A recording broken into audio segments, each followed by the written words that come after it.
Great. Pray kind of loud, would you? Lord Jesus, thank you for this day. Thank you for bringing us all here safely, here in the classroom and wherever the other people watching this video are.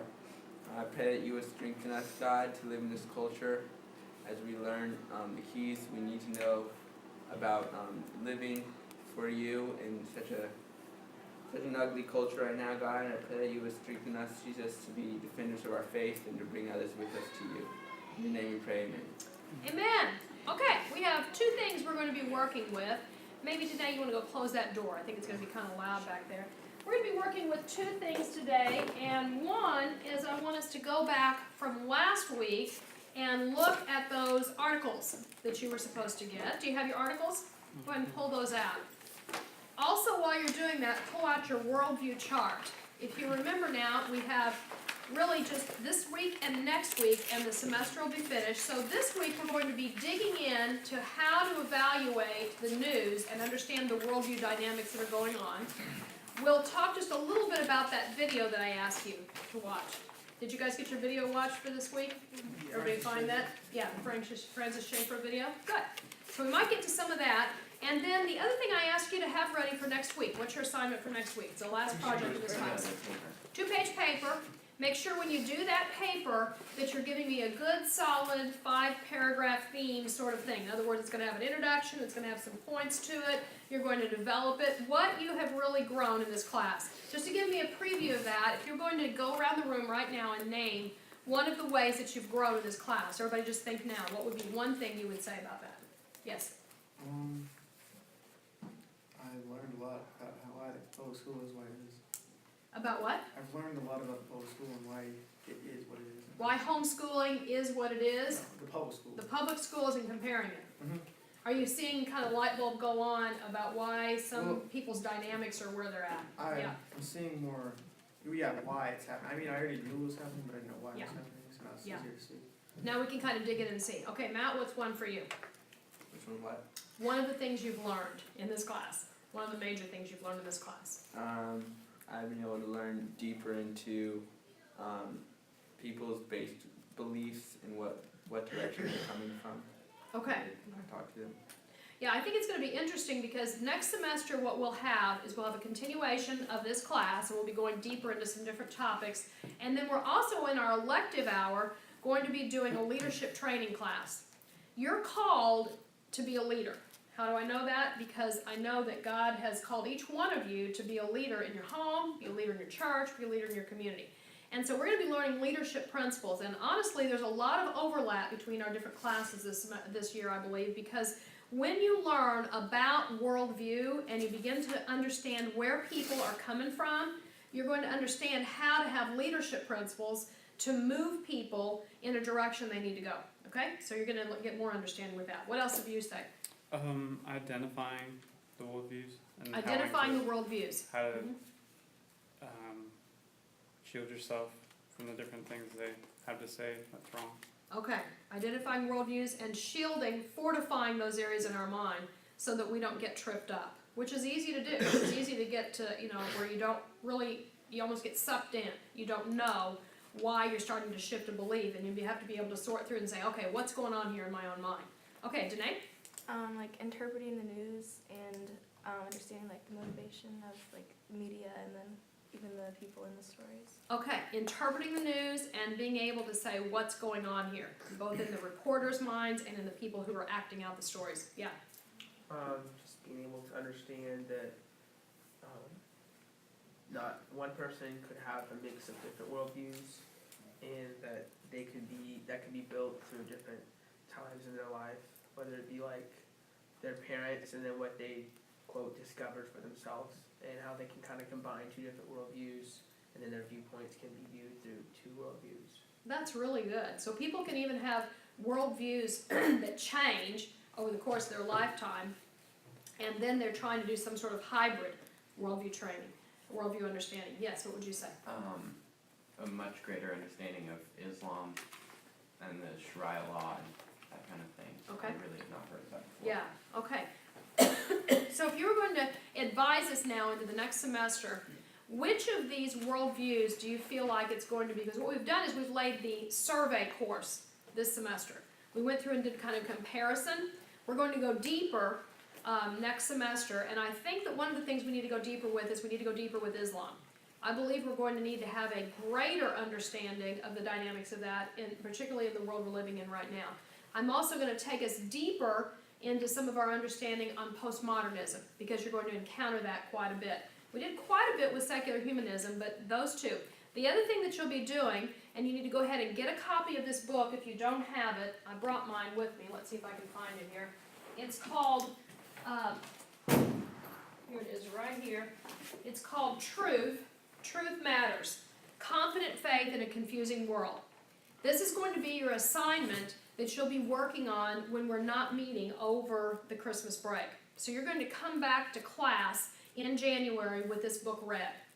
It's not a very long book. It's not going to have, it's not going to take you a real long to go through it. But what we'll do is we will begin to work through the book and strengthen our own biblical worldview. So if you look at what we've done in the class, we started with the not open book. We began to learn some of the particular teachings that are being skewed right now. Now, this book is a book on apologetics and understanding more of the whys behind our faith. So we've gone through the different worldviews. Now we're going to go back and we're going to strengthen our Christian worldview. And then we're going to come back out again after that and talk more in a comparative way. So I think this is going to really help you to do that. So go ahead and get started on this whenever whenever we're on the break. And it's not, like I say, the whole book is only, if you take out all the extra pages, about 170, but it's a little book. This book is, have you bought it already? You guys have ordered it? I think we have. Okay, it was on sale for $5. Hopefully everybody got in on it. It was $5. I don't know how much it is right now. Okay, so that's where we're going to go. Now go ahead and pull out your articles that you brought in for us. Should have 3 articles, each of you, that I ask you to do. And here's what we're going to do today. I would like for somebody to be willing to present their article to the class. You'll do that by simply telling us the main points of what the article's about. Now, when you do a presentation like this, you have to learn how to condense it. You have to learn how to give us the central little summary point. We don't need all the details of the article. We need to know the main points of the article and then what you analyzed about the worldview. Now, you had a good question, Keenan. When Keenan contacted me and said, okay, when you're looking at the article, am I looking for the worldview of the people who are what you call the actors and the players in the article? Or am I looking at the worldview of the people who are reporting on the actors and the players in the article? Okay? Now, that's very interesting because really, you could look at an article from both perspectives. Pure journalism, if people are truly in a totally pure journalistic mindset, can somebody define journalism for me? It's like an unbiased report of the facts. Right, it's the unbiased report of the facts. So if it's truly unbiased journalism, you shouldn't be able to tell. I was having that problem. Okay? But here's the reality of it. Generally, when people are doing a journalistic article, pure journalism will cause them to obey the parameters that you can't write with opinion. We've been learning about that in research class, when you put in opinion-based sort of statements. But the way you cover a story can express your worldview. What do I mean by that? The way you write it down, the way What you pay attention to. Okay, what you're even going to notice. Okay, how you're going to sit. And for instance, if, let's just say that several years ago, Billy Graham came to town. And this was many years ago. There was a Billy Graham crusade at the arena. Let's say that the Southern Illinoisan showed up to cover that event. Now, you're going to send a journalist out there to cover the event. If you were a journalist, what would you cover in that event?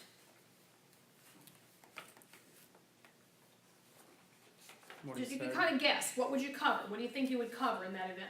what he said during the whatever he was doing. Okay, you'd maybe put a synopsis of what his message was. Okay, you could. But you know what? You could possibly almost do the whole article and focus on the preparations for who got him here. You could focus on the crowd's response, how many people were there, what the system was, like who paid for him to come. You could focus on the event, or you could focus on the content of what he said. True?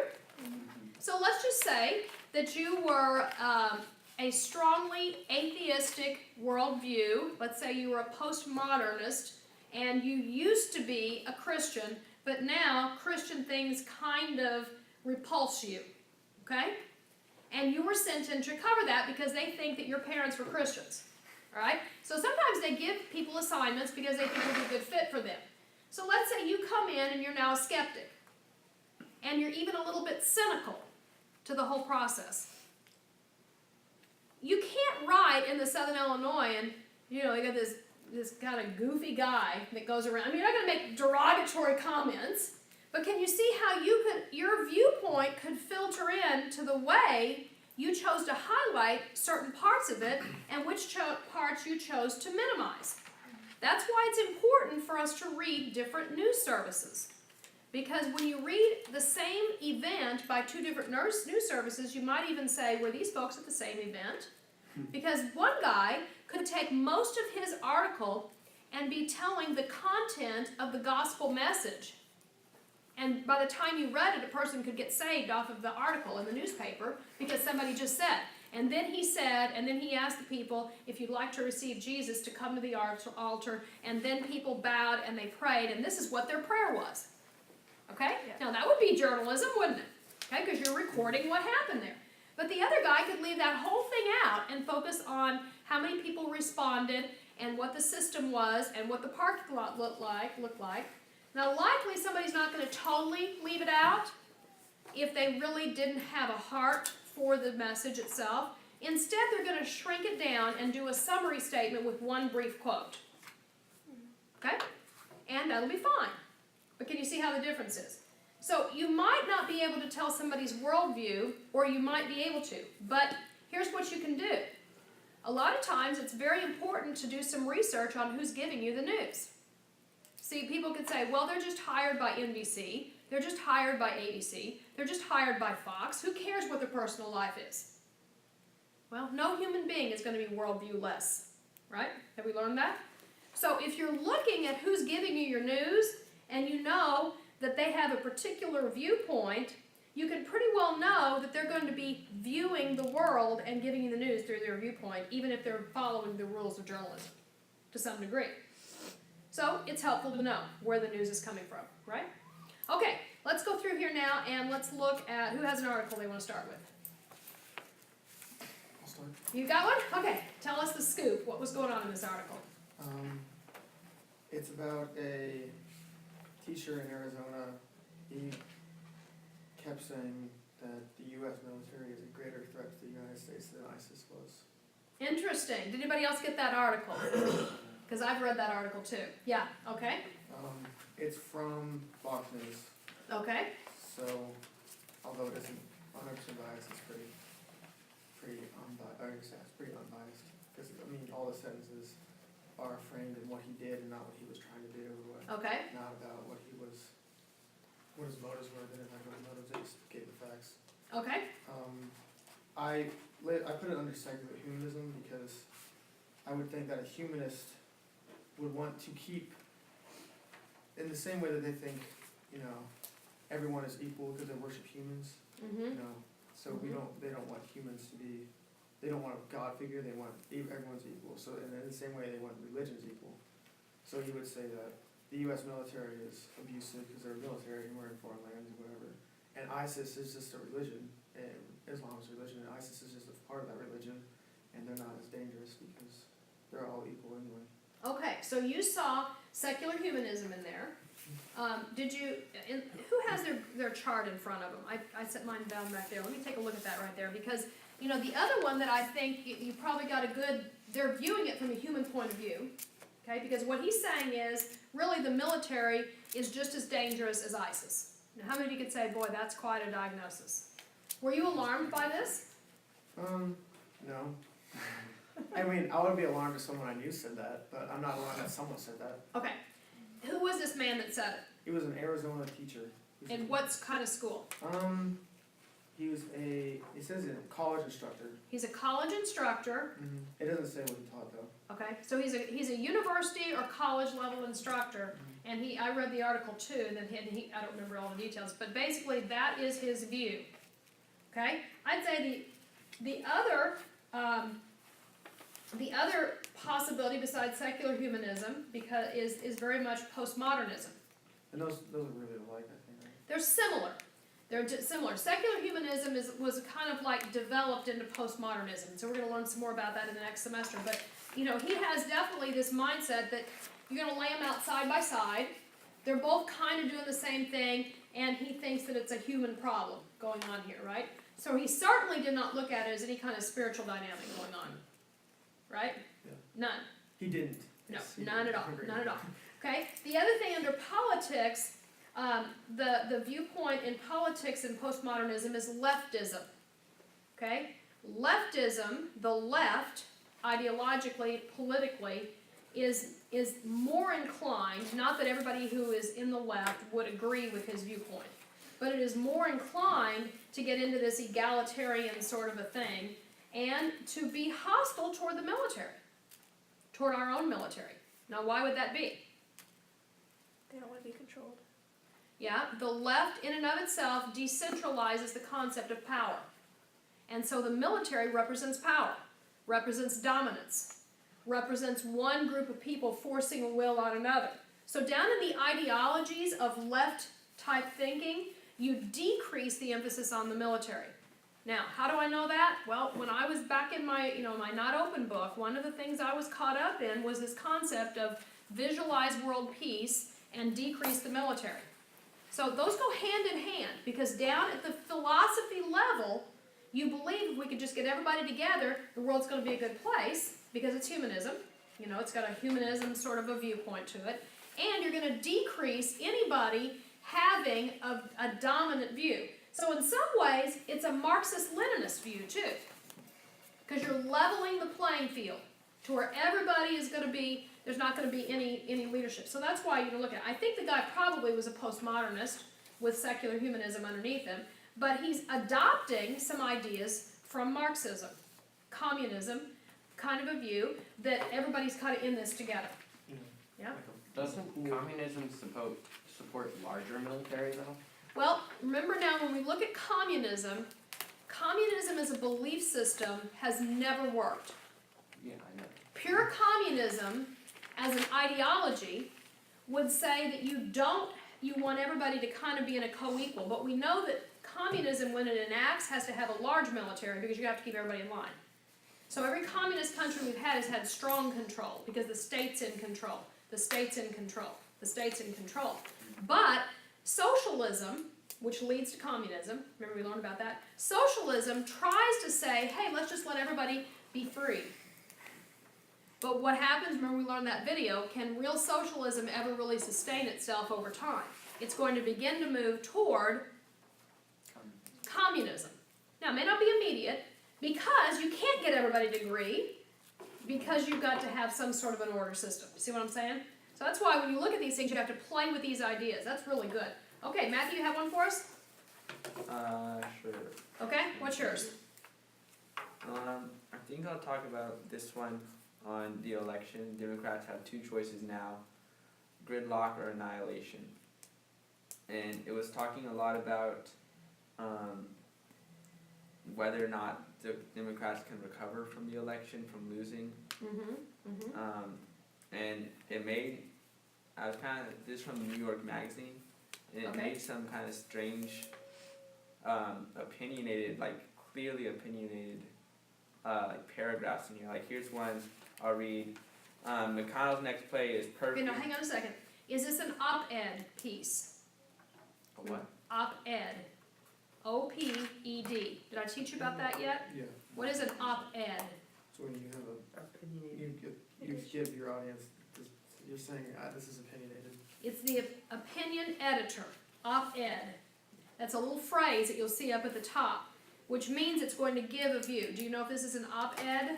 I don't think it is. Okay, I don't go think it ahead. is. Plus, Go ahead. everything else had pretty much pure fact, except they Really? threw in some Until- pretty random Okay. assumptions. Okay, that aren't really. they're not like They're not an editorial. factual. Okay, let's see what it says. One paragraph says McConnell's next play is perfectly clear, which right there you can kind of tell it's their opinion since they're not quoting anyone. His interest lies in creating 2 more years of ugliness and gridlock. He does not want spectacular or high-profile failures that command public attention. No shutdowns, no impeachment. Instead, he wants tedious, enervating stalemate. McConnell needs to drain away any possibility of hope and excitement from government so that the disengaged Democratic voters remain disengaged in 2016. Interesting. So pretty strong opinion there for which side? I think it's from the Democratic side, obviously. Yeah, yeah. From that point of view. Slanted toward the Democratic side. Yeah. Okay, so you found in there a strong leaning toward, more of a left view of trying to keep things in that state. Okay? Okay, interesting. Who else has an article? You ready for one, Keenan? Okay. Yeah, I did not get it printed because that's kind of hard, but I did take a picture of it.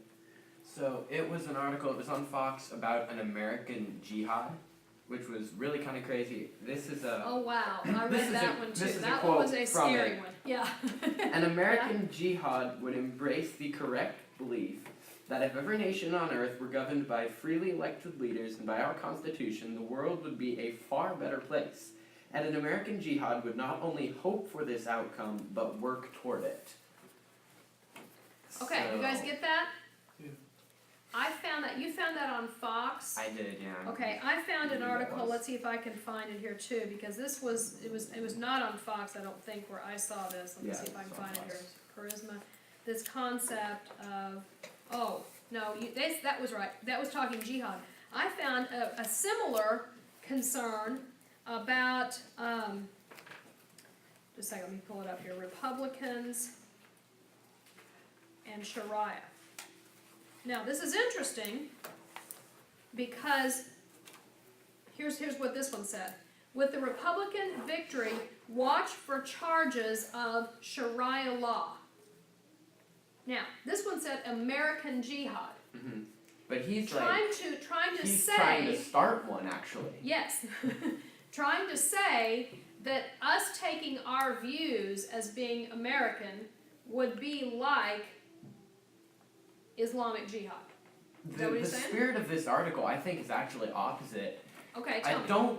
I don't know if I can find it, but somewhere in here he had, let's see, it's right here. Among the many definitions of jihad are a war or struggle against unbelievers and a crusade for a principle or belief. Given those definitions, I believe it's time for an American jihad.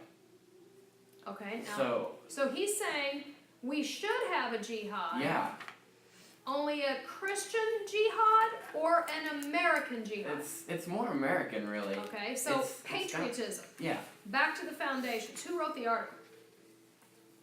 You said you found it on Fox. Yeah. Okay, you I- found it on Fox, so I what do you think don't is know. going to be? This is going to be. What kind of slant is this going to have? Right. Yeah, it's going to go to the right. It's going to be conservative. Okay, so he's saying that we should have a jihad of taking back our own foundations. Mhm. All right. Now, I don't know. Is the guy Christian? Do you think he's thinking Christian talk? Well, he's not Islamic, I'm pretty sure from reading this, Mhm. and he does believe that there is a right. There's the American Okay. Constitution is right, so he has some sort of moral absolute, so he kind of has to fit in there. So Okay. he's at least got So some he's Christian. over here, at least over into a place where it appears that he's holding Yeah. toward a traditional view of family, church, and state. So he's closer to a Christian worldview. Now, just because somebody says that they're in favor of the United States of America going back to its foundations, does that mean that they're Christian in their worldview? No. No, doesn't. But here's what we do know: the whole national system of our Constitution and our early founding fathers. In fact, what did we learn in this video? That I thought he made a really good point in the video. See if I can fish out what I'm trying to think. But I remember him making the point in the video where he said, "What was the worldview of our founding fathers?" Biblical. Christian. Christian worldview. But he made a very clear point. He said many of them may have not have been Christians.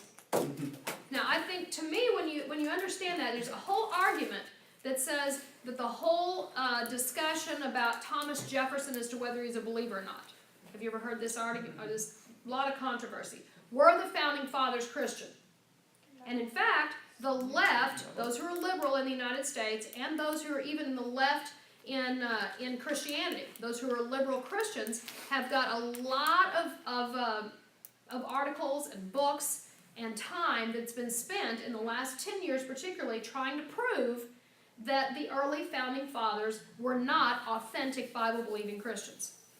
Now, right or wrong, good or bad, whether they're right or wrong, good or bad, is it possible that what they're trying to say is, see, we never were a Christian nation? Okay? That's what they're trying to say. But let's take what we're learning in this class. Is it possible for someone to have a Christian worldview and not be a born-again, sold out to Jesus, I'm going to heaven Christian? Yeah. Okay? Is that possible? Yeah? Because remember, we've got these competing worldviews here.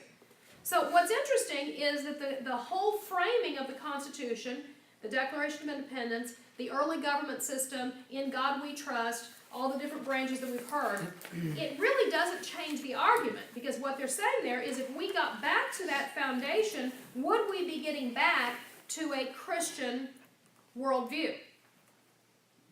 Yeah, mostly. Well, I mean, the whole thing was built on a Christian worldview. You see what I mean? So now we've got people trying to argue that they were not Christian, so this jihad concept, we need to get back to who we used to be. Well, that's where a lot of the conflict is now. You see, we've got a conflict not just between being Christian or non-Christian. We really have a conflict as to which worldview is going to dominate in America right now. Which of these worldviews is going to take root? Right now, in the education systems in America, the higher education system, the highest percentage of people, not that there aren't other institutions, but what is dominating in upper education in America? Which of these worldviews is dominating right now? Postmodernism. Okay? Second to that would be some form of secular humanism, and then down from that would be Christianity. Okay? And people that would be mixed all in there. So you see, when you read that, this guy is saying we need to get back. We need to get back. We need to get something back. We get back to the foundations. Now, interesting, we don't know whether he's a Christian or not. Could that work for our nation? Could we, in essence, get back our government to a Christian worldview and still not have revival? Yeah. Possible. Because it's not likely, but it is possible. Because remember, we're talking about worldviews here, and people could be thinking in line with something and still not have a heart revelation of the Lord, even though over here would be tough because their theology would be atheism. But you know, I know a lot of people who are even what we call God-fearing Americans.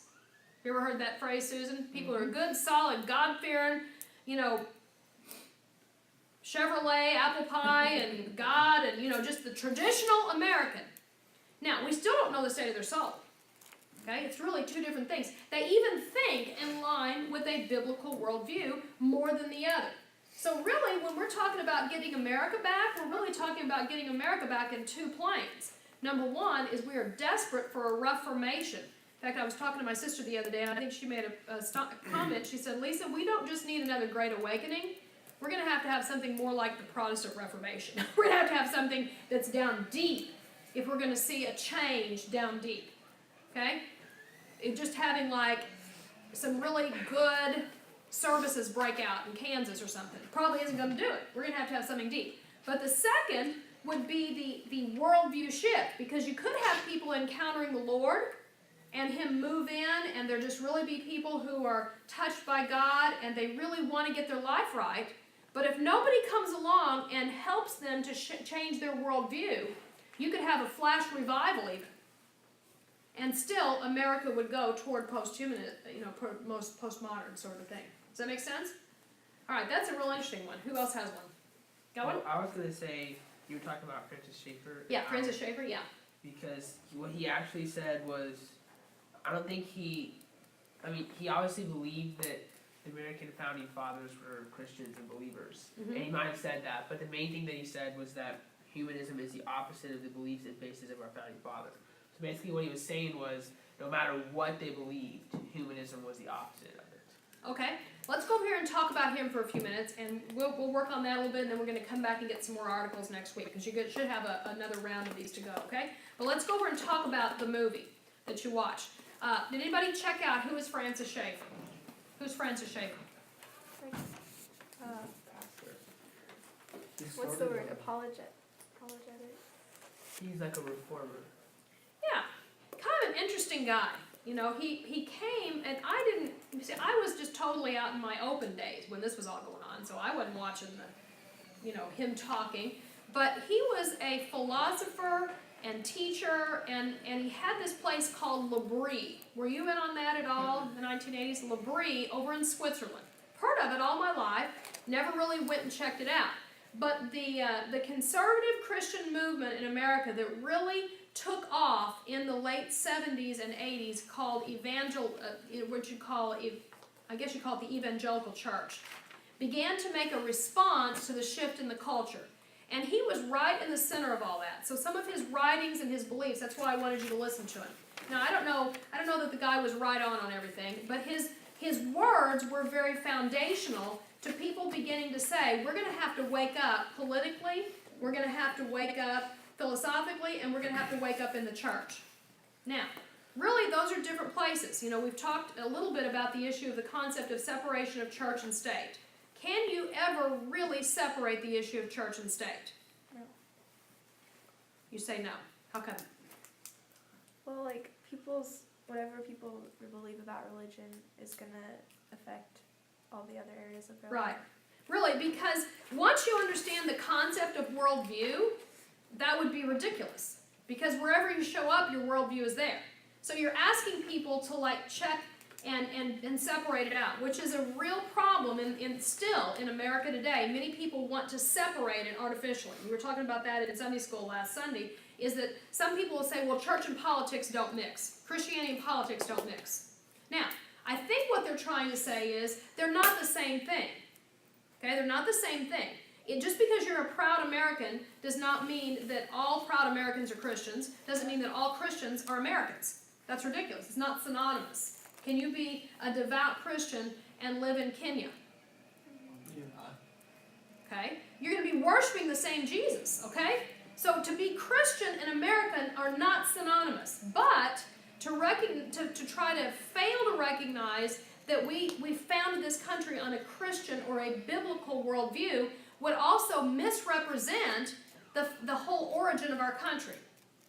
Okay, I think that's what he was saying. So he came in and kind of stormed in on the scene and began speaking this Christian manifesto. Now, you've now heard this word manifesto. Where do you think he got that from?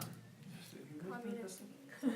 He had read the Humanist Manifesto, and there's another manifesto out there, the Communist Manifesto. So he came in and said, I'm going to write the Christian Manifesto because we've got these competing worldviews. Coming out from him and some other founder people back in the 1980s is where we begin to really identify this concept of worldview. So I think we can credit him with being down in those foundational discussions, not crediting him with the concept, because the concept's been around for a long time. Okay, so what did you guys get out of what he was saying there? Kind of a little bit of an odd-looking guy, right? This long hair, kind of odd-looking. What struck you about what he was saying? He said that humanism and the worldview of humanism is taking over public things in America, and he said that it's taking over the court system, and then the court is enforcing laws, and then from the court we're going to start to see other things that are under the Supreme Court, like the branches that are under that, start changing into a humanistic worldview. And he talked about the medical profession, and he talked about abortion. Okay, what year was he speaking? 1982. Okay. Did you get a sense that he was probably on track in 1982, what he was saying, to where we are now? What do you think? It was pretty amazing, wasn't it? Because what he was saying, now interesting, his concept was we've got to make a change right now, or what? Or it's too late. Or it's too late. And it's been 30 years. Okay. So, what do we do with that? Do we think, okay, well, close the book up, it's too late? In some sense, many people, and I think this is part of what's going on in America today, is that many people really do believe it's too late. Do you sense that? There's a lot of Christian people. So, do you sense that? They really do believe, we were saying it in the 80s, that if we didn't do something then it would be over. I think that's a lot of what's going on right now, and that's why we don't get the vote out. We don't get people to go out and vote. We get, it's kind of well, what good's that going to do? It's all too late. We're all just on a downhill slope. It's over. Too late for what? That's a good question. Okay? But that phrase that he used, it's too late. Well, what's it too late for? America would go back to Christianity as its basis. Okay, America to go back to Christianity. In what other way could he be right that it's too late? We have, since he said that about the courts, has that happened in America?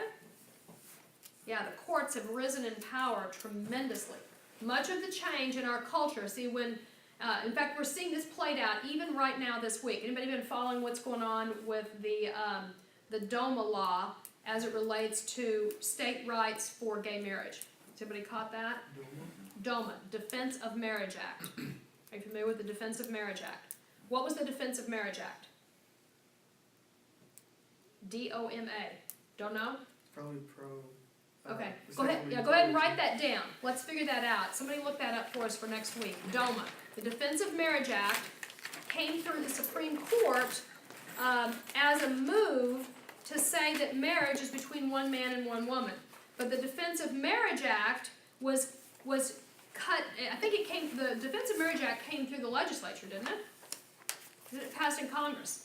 Yeah, it was passed in Congress, and then the Supreme Court said it was unconstitutional. That's what happened with it.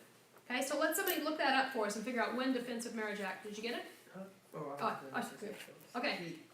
He said that when a government negates the law of God, it abrogates its authority. Say that again. When a When government a government negates the law of God, it abrogates its authority. When a government negates the law of God, it abdicates. Abrogates. It means, I looked it up, it says it means do away with. Get rid of its authority. Now, why would he say that? He revealed to us something about himself completely. He's speaking from which kind of worldview? Christian worldview. So he's believing what? I think it also goes along with what he said. The term unalienable rights is meaningless unless there is like a God or someone to give you those rights. Because if the state's the one who gives you those rights, they're not unalienable because they can take them away from you. Okay. See, he was speaking from, that kind of blew me away because it was making my head spin a little bit, but he was speaking right from a Christian worldview because all authority would be coming from God.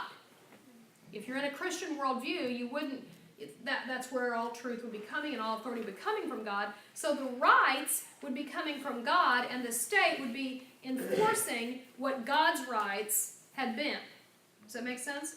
So he was totally, now, I could even tell when he was saying that, I was almost like, it jarred me a little bit. Did it jar you a little bit? Or is that how you thought about it? I think it probably jarred me because I realized how deep still down inside of me I can have some of those old postmodern thoughts, and I'm like, oh yeah, he's right. Of course, no nation comes to power without the Lord. All the power comes from God, but you still had to think that through. What were you going to say? On our chart, we have law. We have, for Christianity, it's divine and natural law. So it'd really be divine law right there. Yes. All authority is from God. All law, God is the lawgiver. So he's giving law, and man is just enforcing what God has already put into place. Which is really exactly what our founding fathers were attempting to do when they wrote the Constitution. That's why the most quoted book in the writing of our Constitution was the Bible. They were attempting to say, what does God say about this? Now let's write something that's based on that. All right? Now, were you going to make another point about him? Go ahead. Well, he said he talked like this like 4 times. So like the only question is, what is the loyalty of God worth to you? What is the loyalty of God worth to you? And also, like, at the end. And that has to do with the divine law. Right. And at the end, he's said Christ must be the final Lord, not society and not Caesar. And not Caesar. Not Caesar. Not Caesar. Not that God, and so he was laying a strong case in the 1980s. Now, unfortunately, coming out of his words, we did see the rise of what you call the religious right in America. When I say religious right, what do I mean? The right to religion. What's that? You get to choose your own religion. You're not No, being the punished. religious right, when you say the religious right, and you hear that phrase in the media, it's referring to this man's ideology, okay, that you just watched there, put into the political scene. There is a great hatred of the religious right in America right now. Okay, it's not tolerated well. The crazy thing is, the religious right, which would be those who are speaking from a fact that the biblical worldview needs to be restored in America because God is who he says he is. That's really what the right would say. We don't want to just reform America because we think conservatism works better than liberalism. We want to reform America because it's God's law. That's the religious right. The right, when you're just saying right or left, right would be the conservative view. But you can have a conservative who is in no way a Christian. Give me a name of somebody who's a conservative, but he's not a Christian. I don't know. Rush Limbaugh. Huh? Rush Limbaugh. Rush Limbaugh. I don't believe the man's a Christian. I don't know, but he sure does do a lot of cursing, and he's not bearing a lot of fruit to me. But I think he's a good example. How about Mitt Romney? Okay, Mitt Romney's a Mormon, so we can get in and talk about Mormonism. But he's speaking from conservatism, and he's even throwing God in. But he's speaking from a biblical worldview. But the true religious right is coming through the church system. It's coming through organizations that are trying to say, hey, we need to get it together. We need to get it together. Now, right now, the religious right is encountering a great deal of hate. In fact, I'm going to make a note. I want to read you a few things I was going to bring in here. That's why I want to give you this, the Republican view about the issue of Sharia law. Because this is going to be a place, what he gave us the intro to. The other thing I'm going to do is next week I'm going to tell you about this man's son. We haven't learned about him yet, have we? Francis Schaeffer? Yeah. Don't go look it up. I don't want to take away the storyline, but I'm going to tell you about his son next week. All right, we're at the end of time. Is your brain getting exercised by thinking through this stuff? Here's how you're going to learn most of the stuff that I'm teaching you. You're going to learn it because you're going to absorb it. You're going to start to work with these concepts, and you're going to hear me throwing these words around. And then, once you've heard some of these words, like I just used the phrase religious right, when you were taking your test, there were different phrases on there. It's like, what are these words? Once you hear the words, now when you read them in the media, it'll start to make more sense to you. Are you beginning to understand the news more? Just because you're picking up the vocabulary, you're picking up the ideas, you're picking up the conflict points, you're picking up why people can't agree. And so it's going to make more sense to you. All right, Father, I just pray over our nation right now. Lord, our hearts are grieved that it does seem that we have just tried to take our precious Christian heritage and hide it, change it, or move it. But Lord, right now, we just pray that you would restore our nation for your glory, not for the glory of man, but for your glory, that your kingdom would be exalted here and you would be honored again. In Jesus' name, amen. Okay, next week, bring me your paper, bring those articles back in, and we will finish this up next week. How did we do on the test? We did fine. I have a couple of questions for you. Okay, yeah. Should I turn this thing off? I don't know how to do it, but I suppose you can. Okay, in this part here,